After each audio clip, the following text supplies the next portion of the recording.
తెలియజేస్తూ, పూర్తి విశ్వాసం నమ్మకం తెలియజేస్తూ, పూర్తి విశ్వాసం నమ్మకం అంటే ఈ రోజు ఏదో అన్న వచ్చిందని కాదు, అన్న జీవితంలో చేసిన పోరాటాలను కూడా ఎక్కడ కూడా వెనకడి వేయకుండా సక్సెస్ఫుల్ గా ఈరోజు తెలంగాణ రాష్ట్రంలో కూడా మనం గర్వంగా ఉన్నామంటే ఈ పాలమూరు బిడ్డ పులి బిడ్డ చేసిన పోరాటాలు కూడా మన ఉద్యోగ సంఘాల నుంచి మొదలు పెడితే అధికారికంగా ఈ రోజు రాజకీయంలో ఉన్న నాయకులు ఎవరైనా సరే నాకేంద్రపై ఏం మాట్లాడినా నాకేమైందని ఒక ధైర్యంతో ముందుకెళ్తాం.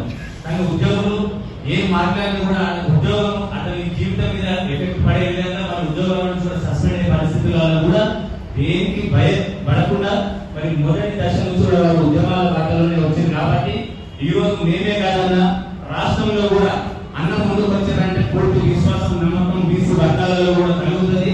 ఖచ్చితంగా విధంగా మనకు వెళ్తామని చెప్పి కూడా కోరుతా ఉన్నాము. మరి ముఖ్యంగా నేటి సమావేశం యొక్క ముఖ్య ఉద్దేశం బీసీపీఎఫ్ యొక్క ముఖ్య ఉద్దేశం ప్రధానమైన డిమాండ్ మరి పెద్దలు సిన్నన్న గారు తెలియజేస్తారు. తీర్మానాలు 5-6 తీర్మానాలు ఉన్నాయి. తర్వాత రాష్ట్ర మన వెంకటస్వామి గారు సమావేశం చేస్తారు.